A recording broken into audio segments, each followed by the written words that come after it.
Okay, so this video is just going to show you the basics of Fusion-360. So for your project, this is my year 8, so you're going to be doing a desktop storage unit. This also is another option for the year 9 class as well. So if the year 9s, if they also want to do a desktop storage unit, you can listen to this video as well. So year 8 is going to do a desktop storage unit. Now what a desktop storage unit is, it's basically a little storage unit that you can put stuff in on your desk. So basically something like this, or maybe something like this.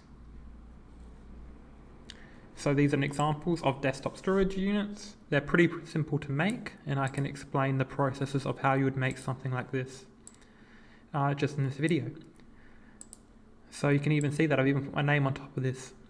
So what you would have been done before this is you would have created a design folio, and design folio you would have had your design features that you want to incorporate into your design, and you would have also had concept sketches and an idea refinement as well for what you want to do for your design. So your design features, they could be something like how many compartments you want to have. Do you want it to be vertical? Do you want it to be more, do you want it to be standing up like this, or do you want it to be flat? So you could have it more flat, or you could have it standing up. You could have your name on it. Maybe your name could be one of the design features. Whatever you chose for your design features and whatever you did for your concept sketches and your idea refinement, you're now going to create it on Fusion-360. Now, quickly how the program works is we've got create sketch over here. So we want to create a two-dimensional shape before we extrude it and make it three-dimensional. So the very first things first, if we want to do a square like this, our desktop storage unit doesn't have to be square. This is just what I'm going with at the moment. You could do like maybe a circle desktop storage unit. It could be a cylinder kind of thing. You know, it doesn't have to be square. This is just what I'm doing. So if I want to go to create sketch and create my two-dimensional shape, I would click on create sketch, and then I would choose the plane that I want to work off of. So you've got your front plane, you've got your bottom plane, you've got your side plane. So if I want to create something like this, for example, I'd probably use the front plane. And if I want to create something more like this, I would probably use the bottom plane. So let's say I want to create this one right here. I would need to click on create sketch, and I need to click on the front plane. Now what I want to do is create my 2D shape. So I'd probably want to use a square because this looks pretty square if you ask me. If you look at it like this, it's pretty square. So I'll just get a square, I'll just get the rectangle tool, and I'll start drawing that. Now, however big you want it to be, you can put in your dimensions. However big you want it to be, 60 by 40, maybe you want it to be a little bit thinner, maybe you want it to be 50 by 30. Make sure you don't do it too big, otherwise it's going to take too long to 3D print. Although we can scale it down in the slicing software. So what I mean by that is if I just, say I want to do 60 by 40. Anyway, what I mean by that in the slicer software, when you have the slicer software, it's called flash print. You can actually scale products up and down. So for example, this is the dice project in here right now. If I want to scale this down, I can actually scale it down and make it uniform, the same scale. So if you 3D print something really big, so for this is 40 by 40 in the Adventurer 3 3D printer. If I actually slice this, it's actually going to tell me how long this would take to 3D print. And I don't want your desktop storage units to take too long to 3D print. I want them to be under 3 hours. So something like this would actually take 2 hours and 3 minutes. So you could go something a bit bigger than this at the moment, which is only 40 by 40. So what we've got is we just draw a rectangle, and if I want to dimension it, if I want to dimension this, the size of it, I could go sketch dimension, or I could press D on my keyboard and I can dimension these lines to how long I want them to be. So this at the moment is 40. Maybe I don't want it to be 40. Maybe I want it to be 35. Oh, not 25. Whoops. 35. Maybe I want this line. Maybe I want this to be. Maybe I don't want it to be 60. Maybe I want it to be 55. Maybe that's what I want to do. And I want to go finish sketch. And now I want to make it three-dimensional. So I have my 2D shape now. And you can see up here we've got our little box over here. This is what the front, this is the front, this is the top, this is the right side, and it's just a two-dimensional shape at the moment. And we want to make it three-dimensional. So we need to go to the extrude tool right here. It's called extrude. If I click on that, I can now make it three-dimensional by dragging that out. And now how big do you want it to be? Whatever you want to do with it. It could be 25 thick, and then you could just click OK. And now we've got this kind of little box right here, but we haven't actually done anything to it yet. It's just a box. It's just like a cube kind of, not a cube, but like a rectangle box kind of thing. So now what we want to do, we want to add our indents. If we want to add indents like this, we can do that. We just need to go to create sketch and choose the surface we want to do it on. So we want to do it on this surface right here. And for example, if we want to go maybe do this right here and do something like that, and something like that. And then if we want to do the sketch dimension tool, so get the sketch dimension tool up, it's right here, or press D on your keyboard. Now, how big do you want it, how far away do you want it from to be on each edge? Maybe you want it to be 3 mil thick from each edge. 3 mil will be thick enough. If you make it too thick, it's going to take longer to 3D print, so the closer it is to the edge, the better, although you also want it to be nice and sturdy as well though, so I reckon 3 mil should be enough. So maybe something like that. 3 mil there. 3 mil there. And then how big do you want it to be this way? So that's 15 at the moment. I might just leave that at 15. Then how big do you want this one to be? Let's write 15 as well. We might actually go 20. Actually I might, yeah, okay, that's all right.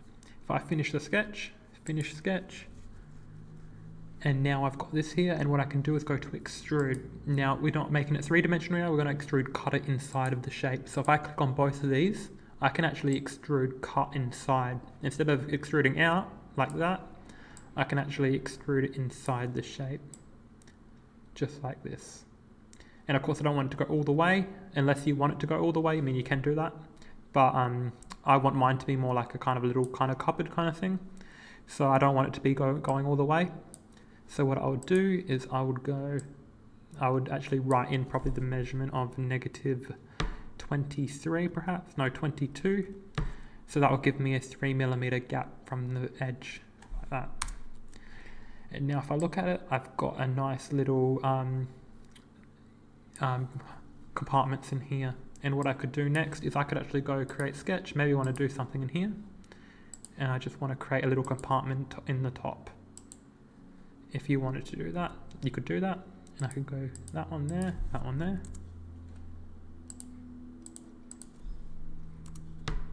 And then you could determine how thick you want your edges to be. 3 mil, 3 mil. Maybe I want that, and I could go finish sketch, and then I could go extrude and extrude cut this inside here. Oops, I think I just clicked too many things. Extrude, that one. And now we can extrude it inside of our shape. So just like this, we don't want it to go that far though. So let's have a look at it.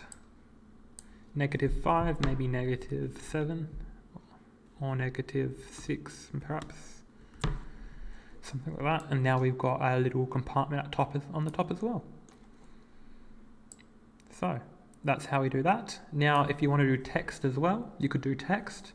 So if I go create sketch, maybe I want to write my name up here. I could do that, I could click on that, and I could actually go text. And then I want to draw a text box from here to here. If we want to do this, if this is what you want to do, you want to draw a text box probably about from here to here like that. And you could just type in maybe whatever you want to type in.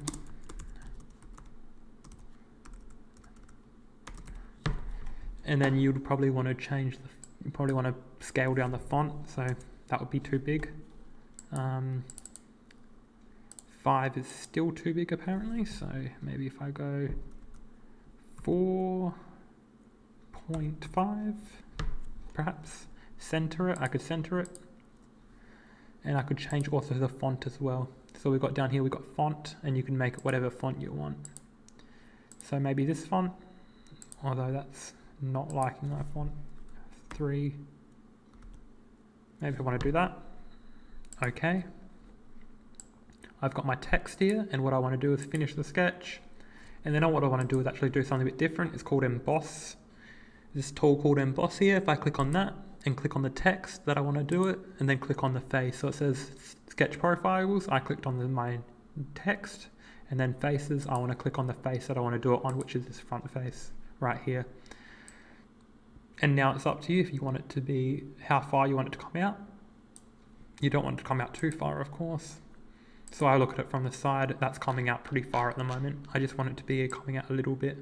So I can actually change this one right here to probably 0.7 perhaps, or maybe you can make it less.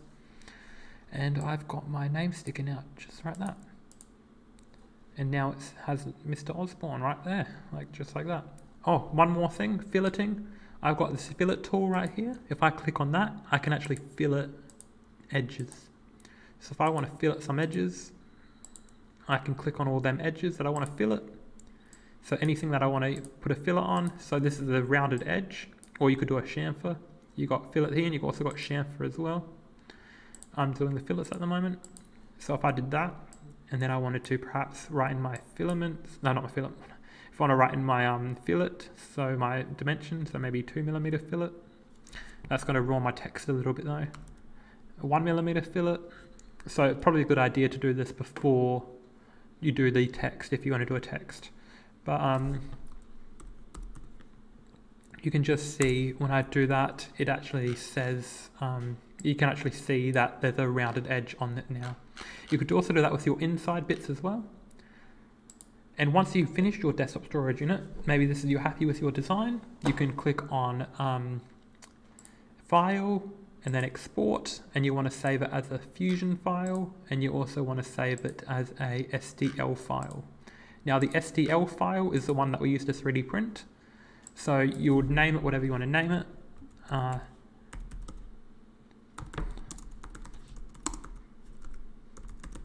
You would name it whatever you want to name it, and you'll save it to where you want to save it to. So you would want to save it to your digital tech folder, and you would want to call a folder in here. You would want to call it a desktop storage unit, I guess. And you would save it in there, and you would just click save, and then export. And then you'll export it as an STL file. Now how you would 3D print it is you would download the software called FlashPrint. So there's an application called FlashPrint in the software center. If I click on applications and find it in applications, you'll find it in there. Mine is in installation status because I already have it installed. So FlashPrint looks like this, and that's how we open up our STL file now. If I go to my OneDrive, my digital technologies folder, I should have a folder called desktop storage unit.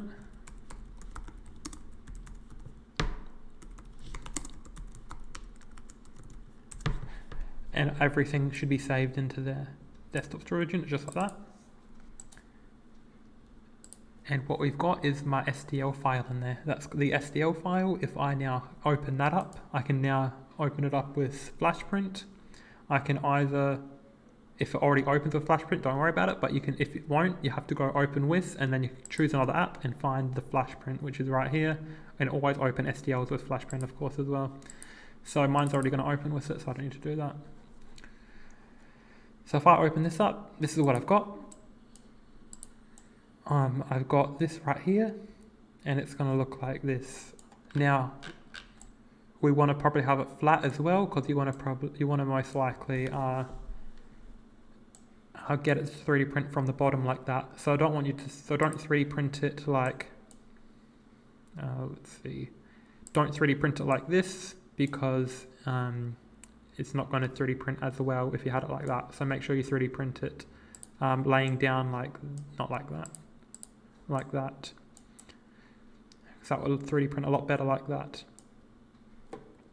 So what you want to do, you want to have that. Now what you got over here is you got move, so you can move this to where you want it to go into the 3D printer. So we've also got in this FlashPrint, we've also got machine type over here, and the 3D printers that we have at the school are called Adventure 3 3D printers.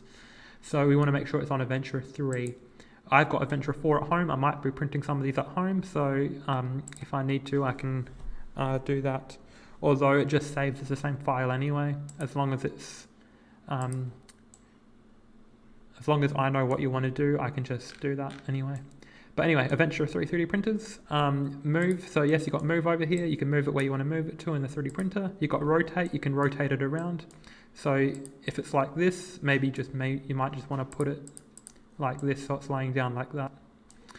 You've got scale over here, so if it takes too long to 3D print, so if you click on slice and it says that it's going to take 4 hours to 3D print, maybe you just want to scale it down a little bit more. You've got cut, don't worry about that one, don't worry about that. You've got supports, so if you were to have this standing up, you would probably want to add supports in. Now we don't need supports in this one if it's lying down, but if it is like this, and if you have anything complex in there, you might just want to add supports. And what this is at the moment, pillar size, the size of the supports. If I go auto supports, it's going to add supports in like that and just give me some auto supports, but I don't need them anyway, so I just clear them. I'm going to click on this and I'm going to rotate it back down below. So if you have it like this, you don't need supports anyway. So let's just take a look at this. So if I finish that off, if I start slicing now, and keep all these the same, because all this is already correct. If I just go slice, it's going to tell me how long this is going to take to 3D print, and I would assume it's not going to take too long, an hour and 37 minutes. So yeah, it's going to take an hour and 37 minutes. So that's actually below the time that I actually stated. So if you wanted to, if it's actually really below what the time I said, 3 hours, you could actually go this and it says uniform scaling, and I could scale it up a little bit. Maybe I want to make it 40 millimeters instead. If I go slice, you'll see that time is going to be a lot higher now that I've scaled it up. So if I go slice preview, it's now going to take 2 hours and 5 minutes. So I could just, play around with it and see how big I can get it before it's below that 3 hours. I reckon if I have 45, I reckon that is going to be about 3 hours, that 3D print right there. I have a feeling this is going to be 3 hours at the moment. So once you're happy with it, 2 hours and 45 minutes, that's all right. Once you're happy with it, you can go to download this one right here. So this says it's going to take 2 hours and 45 minutes. It says it's going to use 12.9 meters of filament. And so I'm happy with it. I can now press on this download right here. And what's going to happen is I need to save it somewhere. And it's going to save as a GX file. And this is the file that I'm going to send to the 3D printer to 3D print my product. So I can call it desktop storage unit and just save it to my digital technologies folder in my desktop storage unit. And save it here, just press on save. And then inside there, you've now got your GX file. So what you're going to be doing is you're going to be submitting me quite a few files. I will explain it all in class, but that's just the basics of how you use this Fusion-360 software to create a desktop storage unit. I hope that was enough information, and hopefully you'll be able to get started with that.